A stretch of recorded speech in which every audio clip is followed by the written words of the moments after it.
Breaking news from WRAL. Coverage you can count on. Breaking at noon, crash and search. Sky 5 is over a scene off of Riddle Road in Durham. The investigation happening there right now. And skies are still gray. Just a little bit of patchy rain showing up on the radar. I'll show you when the sky's clear and how warm we'll be this afternoon. And we're tracking developments in the search for Nancy Guthrie. The new information we have learned after a person of interest was questioned. Plus, measles in Wake County. Health officials say someone with the virus visited several locations in Raleigh. What you need to know if you might have crossed paths. Well, thanks so much for joining us here at the noon hour on WRAL News. I'm Chris Lovingood. And I'm Renee Chu. Thanks for joining us. First things first, let's get to the breaking news in the WRAL Live Center. Laura. Happening now here in the WRAL Live Center, we are staying on top of breaking news here in Durham County, where you can see state troopers here at the scene of what appears to be a jump and run. Now, we did see a state trooper's vehicle actually in a ditch here. And right now you can see investigators and those state troopers talking and discussing on that scene. We have very limited details right now, but we do know Highway Patrol is searching for a person of interest regarding a black SUV, someone who was in a black SUV. This happened all around 11:15. Again, those troopers' vehicles, you can see a tow truck at the scene. They had to pull that vehicle from the ditch. So as soon as we learn more information on what exactly happened here in Durham County off of Highway 55 and Riddle Road, we will be sure to update you. A twist in the investigation into the disappearance of Nancy Guthrie. Authorities in Arizona have released a man they had detained for questioning. The person has not been charged in connection with the case. The development from around 3:30 this morning comes after law enforcement was spotted searching an Arizona home overnight. You're looking at video from Rio Rico, which is about 60 miles south of Tucson, where Guthrie lives. Police have wrapped up their search of that property. The FBI also released new doorbell camera images yesterday from Guthrie's home. The video was recovered with the help of private sector partners after authorities learned the camera was disconnected. An FBI official told NBC News tips have dramatically increased since that video was released to the public. Let's get back to Laura in the WRAL Live Center. She's tracking what we know about the man who was detained and then released. Laura. Renee, yes, we're talking about Carlos Palazuelos here. You can see him frantically being approached by several reporters at the scene. He says he had nothing to do with this. He had no idea who Nancy Guthrie and Savannah Guthrie was. Now, he was questioned late last night for a couple of hours, released early this morning. He says that he was detained and pulled over during a traffic stop. So take a listen to what he had to say. And they told me I was being detained for kidnapping. And I asked him, like, well, kidnapping of who? And they told me this lady, I don't know her name. And Nancy Guthrie? Yeah, that's her. So he claims that authorities say that he was detained because his eyes resembled the one in the picture in the video from that surveillance video that the FBI released yesterday. Of course, we are staying on top of all of the latest details, with the FBI saying that they do have a person of interest that they're looking into. And WRAL has been following new developments in this case since the beginning. You can find our extensive coverage on the WRAL YouTube page. Just search Nancy Guthrie.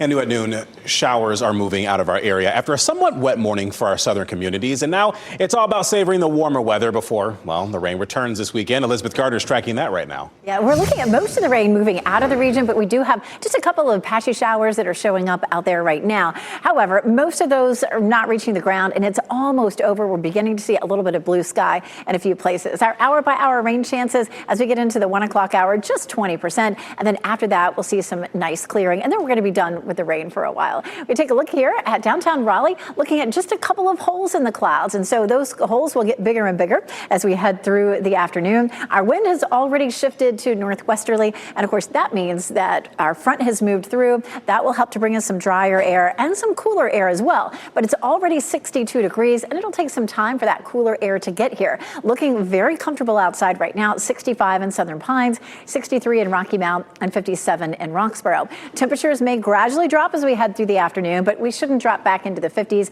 until close to sunset. Expect more sunshine through the afternoon, and then the cooler air filters in tonight. We won't rebound into the 60s for the next couple of days, and our next big weather maker is some rain over the weekend. Not for the whole weekend, though. I'll show you when to expect some what could be heavy rain coming up. Elizabeth, thank you. Now to the sentencing hearing to determine whether the Raleigh mass shooter, Austin Thompson, will receive parole. Thompson has admitted to killing 5 people in the Hedingham neighborhood and nearby Greenway in 2022. WRAL's Megan Cloherty has been watching the defense present its case. And Megan, the testimony has focused on the medication Thompson was taking at the time. That's right. Austin Thompson's defense is trying to make the case that the side effects of his acne medication led to his actions that day. He was taking monocycline, which is a widely prescribed antibiotic. Thompson killed his brother James, his neighbors Nicole Connors and Officer Gabriel Torres, and then took the lives of Mary Marshall and Susan Kamantz on the Greenway. Today, a DNA expert testified that after submitting Thompson's blood for analysis, he noted he inherited a version of a particular gene from both parents that, in short, is non-functional. Because of that, he's unable to process medications in a, quote, normal way. These are photos of his prescription from monocycline that his mother took, and she says that he was prescribed that for over a year. The doctor also testified that monocycline is unique in that it's not easily cleared by the body through circulation, and it can build up in fat cells and in the brain, and it affects your nervous system. What I'm able to say is that he does have a deficiency. He does have a genetic deficiency. That's clear from his results. In processing some protein. Right, in processing some forms of medications. Whether aminocycline is directly impacted by his genetic background is going to require quite a bit of more research. To correct myself in one of the victim's pronunciations of Susan Karnatz. Next, we heard from a number of Austin Thompson's former teachers from kindergarten, art, and English. All testified that he was a smart and attentive student with average behavior. We are now in the second day of testimony from the defense, who's trying to convince the judge that Thompson is redeemable and deserving of parole. There's no indication yet whether Thompson himself might take the stand. Well, thank you for watching that for us, Megan. People in Wake County could have been exposed to measles. Health leaders say that a person infected with the disease visited areas in Raleigh while contagious. Let's bring in Grace Haba. She joins us live from Briar Creek Commons right now. And Grace, doctors are asking people who may have come in contact with that person to monitor themselves for symptoms. Yeah, Chris, this O2 Fitness here in Briar Creek is one of the locations that the health department says that the public needs to know about because someone infected with measles visited this location last Thursday afternoon. The health department also adds that after coming here, that same person then went to the Everbowl location in the same complex. As you mentioned, there are multiple locations that people need to know about. Take a look at your screen. The health department says 2 Harris Teeter locations nearby are also on the list. One of those is off Strickland Road, the other near the intersection of Strickland and Creedmoor. The infected person also then went to a Walgreens on Strickland Road on Friday afternoon. Measles is one of the most contagious diseases, and it's particularly dangerous for babies and young children. Health officials warn the virus can actually stay in the air for several hours after the infected person leaves. Generally speaking, this is exactly one of the issues why we hope that older kids in the family or parents or and loved ones coming around that young infant are well vaccinated themselves because they provide the shield for that child not to get sick, hopefully.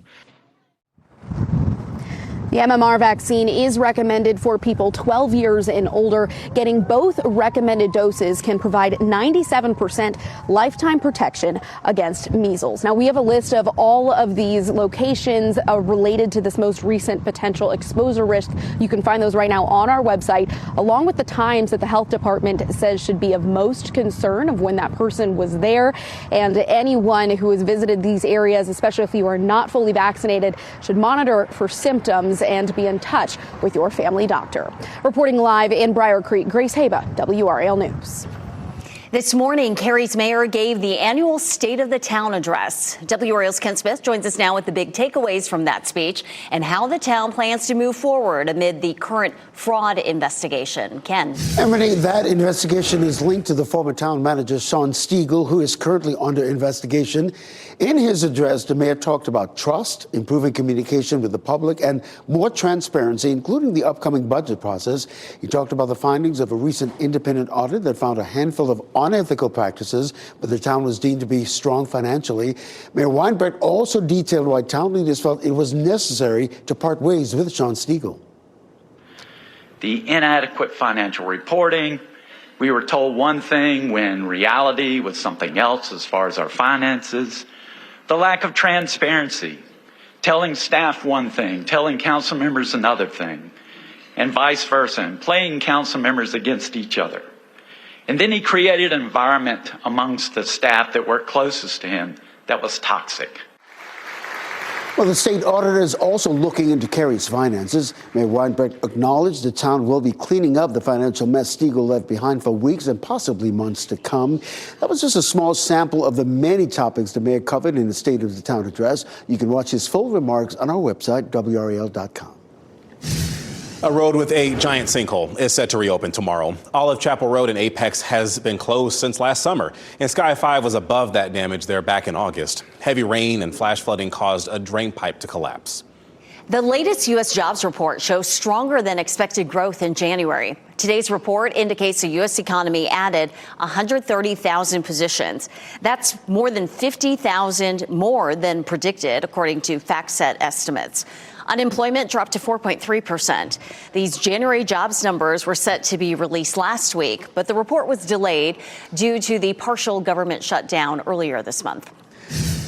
Well, that group of Buddhist monks will end their 109-day walk for peace today. They crossed into Washington, D.C. yesterday after starting their journey in Fort Worth, Texas back in October.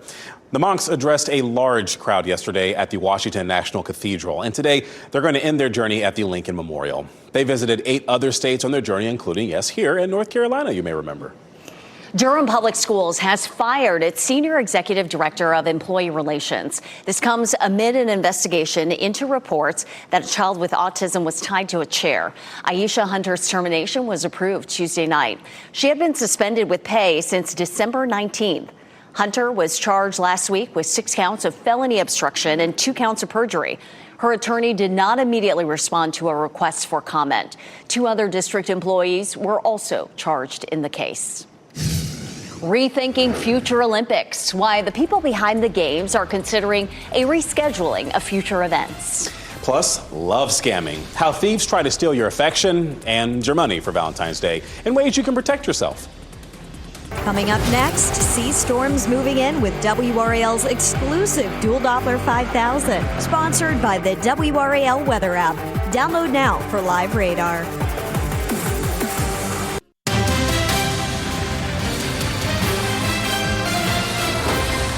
Welcome back. The International Olympic Committee is reevaluating timing for the Winter Olympics. Meteorologist Chris Michaels shows us how changing weather patterns impact venues and what this could mean for future Winter Games. February warming is something that's been seen at a lot of different potential sites, including this year's site of the Winter Olympics at Cortina. Since the first time they held them in 1956, their February average temperature has risen by more than 6 degrees. Milan has risen by nearly 6 degrees as well. In fact, in Milan, they see far fewer freezes now than they did back in the 1950s. Kind of a similar trend that we've seen here at home, but you could obviously see that the effect that would have on snowmaking operations for sports like skiing and snowboarding. But it's not just Milan and Cortina. There are 93 potential sites, according to a 2024 study, that could host the Winter Olympics. This same study says that by 2050, those 93 sites could decrease to 52 with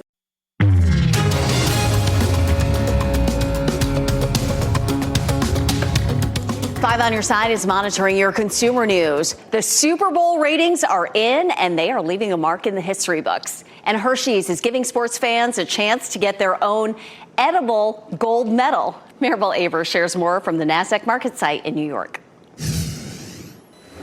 The USDA has rejected an application from drug maker Moderna to review its first mRNA seasonal flu vaccine. In a letter posted by the company, the agency said the application didn't include adequate study data that meets current U.S. health standards. mRNA vaccines have come under increasing scrutiny by the Trump administration. Moderna's president tells CNN the government did not previously raise any concerns about its vaccine testing. The company has requested a meeting with the USDA for clarity. NBC is celebrating its Super Bowl 60 ratings, which it calls the most watched program of its 100-year history. About 125 million people in the U.S. watched the game Sunday night, according to Nielsen data. Viewership jumped during the halftime performance by Bad Bunny, peaking near 129 million. NBC says the only other game rated higher was last year's Super Bowl on Fox. Candy maker Hershey's is giving Olympics fans a chance to get their own gold medal. That's edible. Its new medallion is made of chocolate and embossed with the symbol of this year's Winter Games. It comes wrapped in gold foil. They'll be available for $6 in Hershey's TikTok shop starting Friday and in stores on Saturday while supplies last. And those are your business headlines. I'm Maribel Aber at the NASDAQ market site. Well, parents, a new report found the foods designed for your baby might not be as healthy as they could be. A majority of baby foods, snacks, and drinks in the United States are considered ultra-processed. That means they might have additives linked to possible health issues. More than 70% of the foods studied had additives that are connected to inflammation and disruptions in the gut microbiome.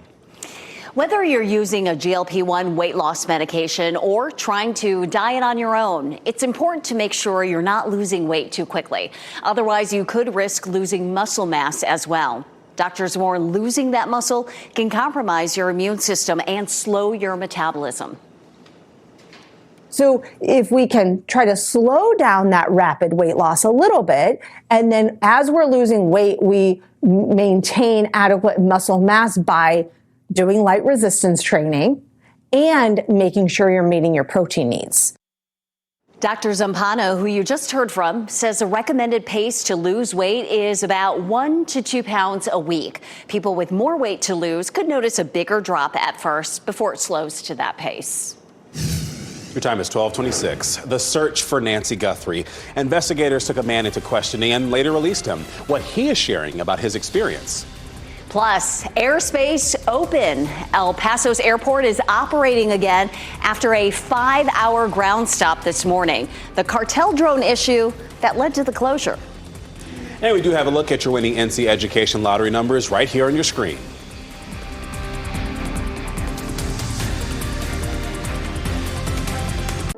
Shot in 4K ultra high definition. Your number one source for local news. WRAL News. Coverage you can count on. Right now at 12:30, new information overnight in the disappearance of Nancy Guthrie. Authorities released a person they detained for questioning in this. The person has not been charged in connection with the case. The development from around 3:30 this morning comes after law enforcement was spotted searching an Arizona home overnight. This is video from Rio Rico, which is about 60 miles south of Tucson, where Nancy Guthrie lives. Police have wrapped up their search of that property. The FBI has also released new doorbell camera images yesterday from Guthrie's home. The video was recovered with the help of private sector partners after authorities learned the camera was disconnected. The FBI says it is looking at other persons of interest as they continue their search. Laura Levine is in the WRAL Live Center tracking the latest in the search for Guthrie. Laura. Yes, Renee, Carlos Palazuelos was released after being detained and questioned overnight. He was released early this morning. This is another look at that traffic stop where they pulled him over and then detained him. This is, of course, in Rio Rico, as you mentioned. He says that he had nothing to do with the disappearance of Nancy Guthrie. In fact, he said he didn't even know who that was, as well as Savannah Guthrie as well. He is a delivery driver, so he was asked by reporters if he had delivered to the home before, and he said that he doesn't know. So take a listen to what he had to say in terms of his response and his reaction to all of this.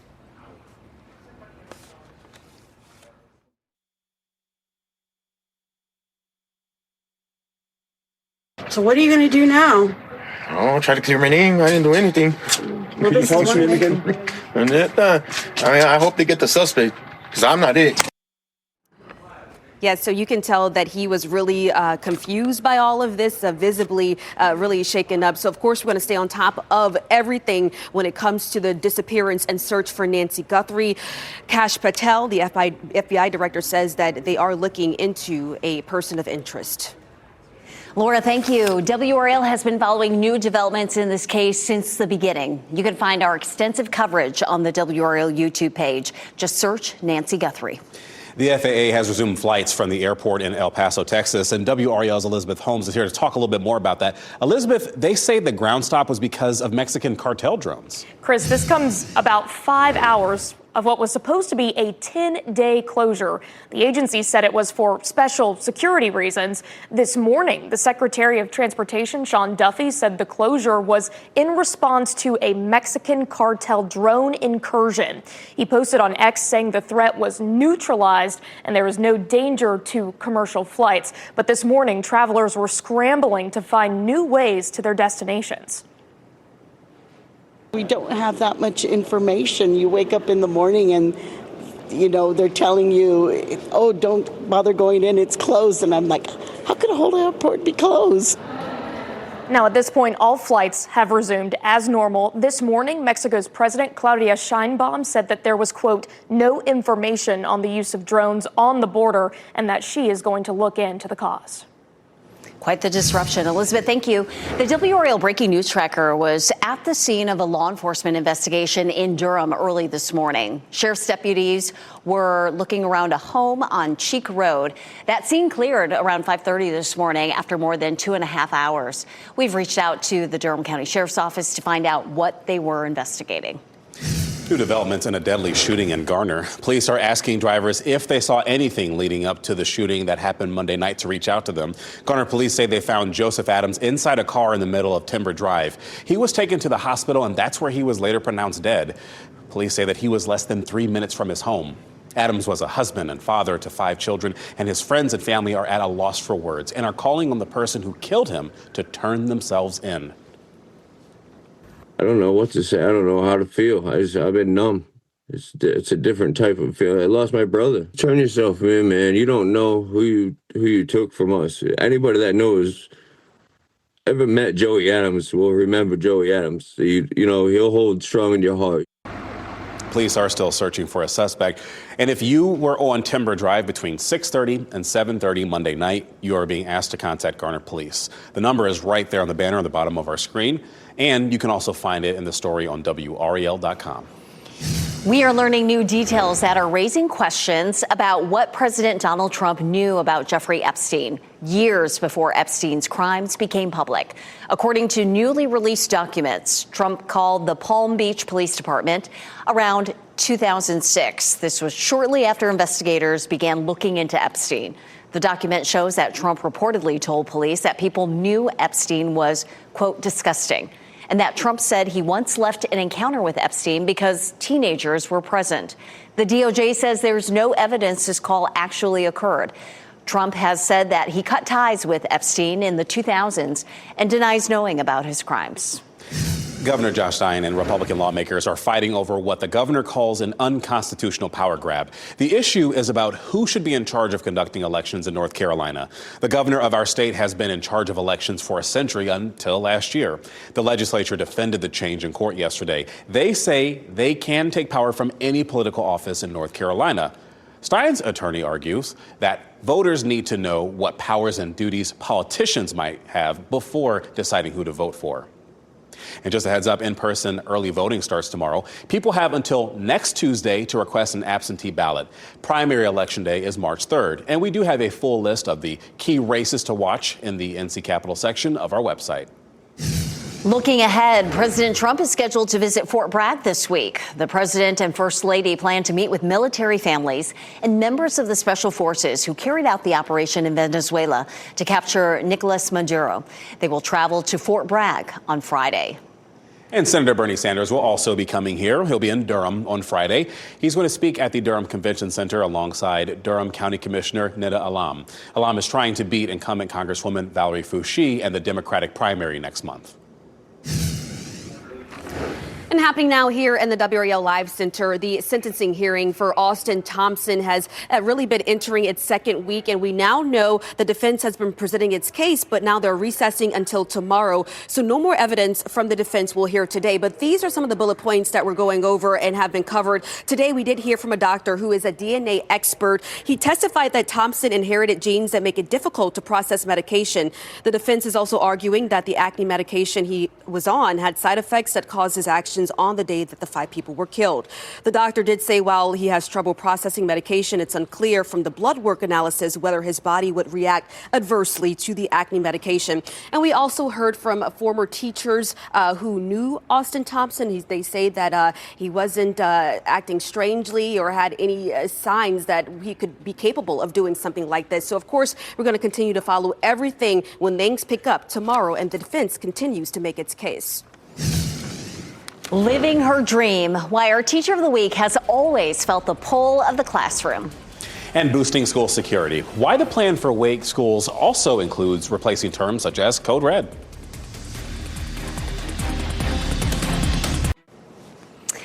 Our Teacher of the Week always wanted to be a teacher from as far back as she can remember. Well, and now she is living her childhood dream in her own classroom. And WRAL's Ken Smith introduces us to a great teacher at Aversboro Elementary School in Garner.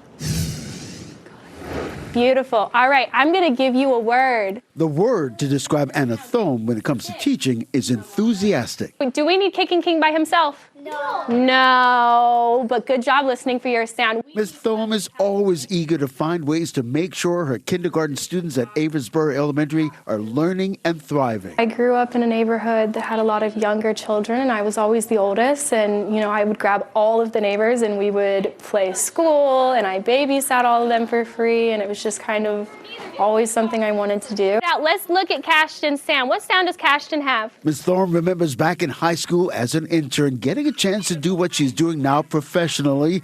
She remembers then and now, that time being the best part of her day. Then I get here and I see all my kids and all of their lovely smiles and all the excitement, and they are just so excited to learn that I have loved every minute of working here and being a teacher. All right, hands on your head.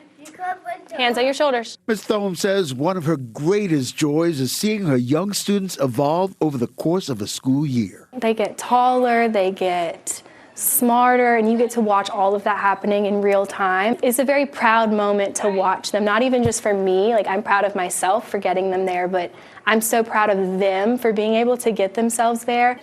Ms. Thome, you are WRAL's Teacher of the Week. Give her a big round of applause, boys and girls. What? Yay! Aw, look at them all hugging her. If you'd like to nominate a teacher, go to WRAL.com. Enter Teacher of the Week in the search box. All right, your time is 12:42 this afternoon. Canada mass shooting. At least 10 people were killed at a school in British Columbia. Where that investigation stands now.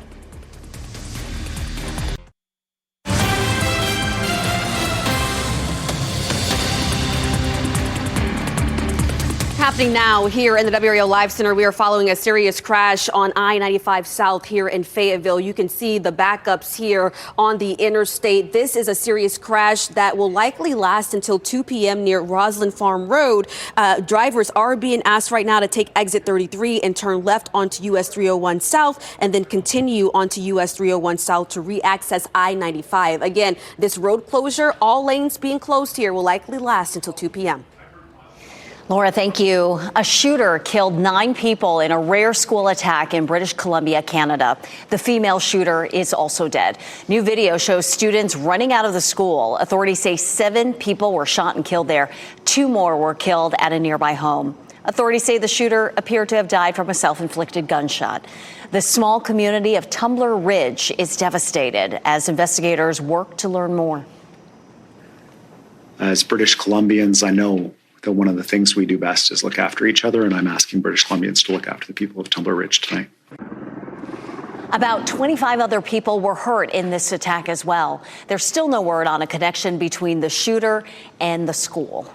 Starting next month, Wake County Public Schools will begin training staff members on their new emergency response measures. The school district is doing away with emergency phrasing such as code red. Instead, they'll use terms such as lockdown and secure. The new words are meant to better describe the actions students and staff should take. The district is also considering adding different security measures. That includes cameras, more security staff, and weapon detectors. We quickly realized that with the current funding that we had, it would take a good 8 to 10 years to do all of the things that were prioritized by the board. Any contractor hired will have to get school board approval in terms of this security measure.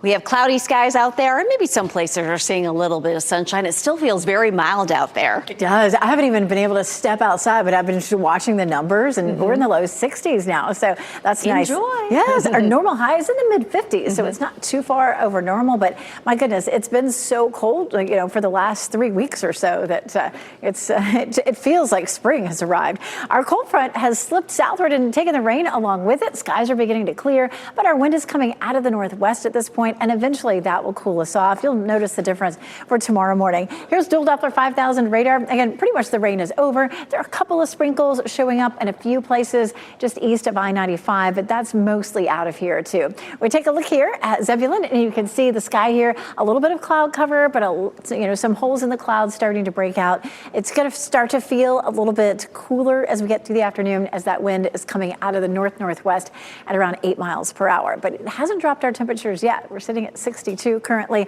and I think we're still on our way into the mid to upper 60s, depending on where you are.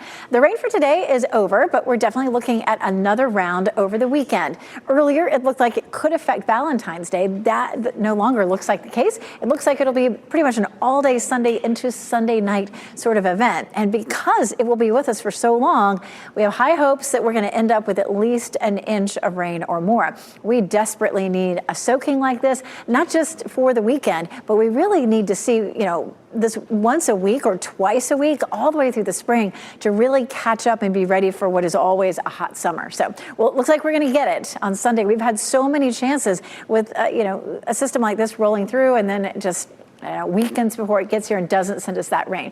Certainly right now it looks wet for us. This is Sunday at 7 a.m. and you can see by 2 o'clock, lots of rain over us, the yellows and the reds sitting right on top of us all the way through 10 o'clock or later. So your weekend, not looking bad. We'll see dry conditions on Saturday. We'll see increasing clouds, but a high of 58, which is pretty comfortable. And then 52 on Sunday. So we're not talking about 40 degrees and rain, but definitely rain, which may end up being heavy at times. We could see anywhere from an inch to an inch and a half across our area. That's what we're hoping. And it looks like it's going to be pretty much statewide. And statewide, we're dealing with issues with drought. Look at that. Asheville's only seen 17% of the normal rainfall over the last month. For Fayetteville, it's been about 63%, and in Raleigh, only 44%, about 48% in Wilmington. So everybody's in need of a good soaking rain, which we should end up seeing on Sunday. Tomorrow, we're going to be cooler, back down to 51, and we do have a couple of mornings where we'll be near freezing. We're not too far from it tomorrow morning, 29 Friday morning, 32 Saturday morning. But then our overnight lows are in the 40s. And we take a look at Monday. It's President's Day. Some people have the day off, and it looks pretty nice. We'll see mostly sunny skies with a high of 60 and then back to 65 on Tuesday. All right, thanks, Elizabeth. AI camera controversy. Ring's Super Bowl camera is bringing up safety concerns. The new feature at the center of this debate. And here's a look at your winning Mega Millions numbers. We have 5, 25, 30, 36, 68. The Mega Ball is 6.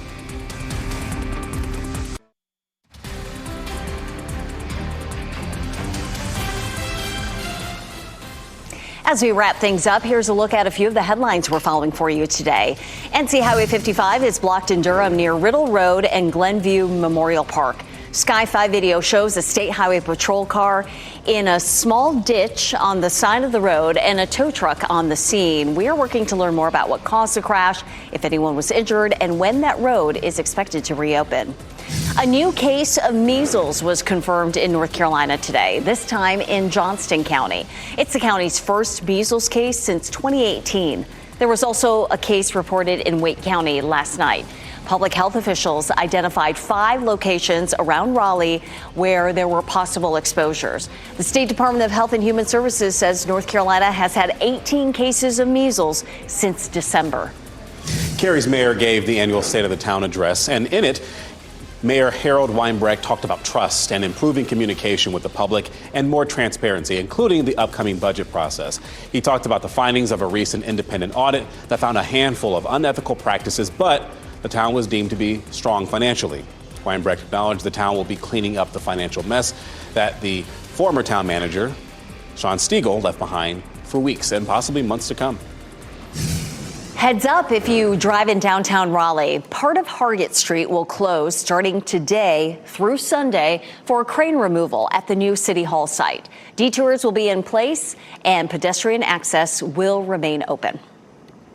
The Ring commercial that played during the Super Bowl, it's kind of drawing concerns for some people. The security company debuted a new feature, dubbed Search Party. It's meant to help people find their dogs. All someone has to do is upload a picture to the platform and it triggers all cameras in a neighborhood to start searching for it. Well, that's raising concerns for people about privacy. I thought at first it seemed like it was a good idea, but the more it went on, I feel like it seems like it could be used against people. We did ask Ring to respond to the concerns being shared online, and a spokesperson sent us a statement. They said, quote, "We built the feature with strong privacy protections from the start, and camera owners choose on a case-by-case basis whether they want to share videos." All right, let's take a look now at our pet of the day. This is Honey. She's a 6-month-old kitten looking for a forever home. Honey lives up to her name as a sweet girl. Yeah, she's small, but has a big purr when getting attention. Honey must be adopted alongside her sister, Maple, just so you know. They're both microchipped, spayed, and vaccinated. Honey and Maple. For more information on how to adopt Honey and her sister, visit catangelsnc.org. Bringing our election data system into the 21st century. Coming up this afternoon at 4 o'clock, the plan to modernize the system that stores voter data, campaign reports, and more, and how it'll help make our elections more secure. Thanks for spending time with us and watching WRAL News here on Fox 50. It's always a good reminder to let you know that you can, of course, get any breaking news updates and weather reports with our WRAL News app. Hope you have a blessed day today. Bye.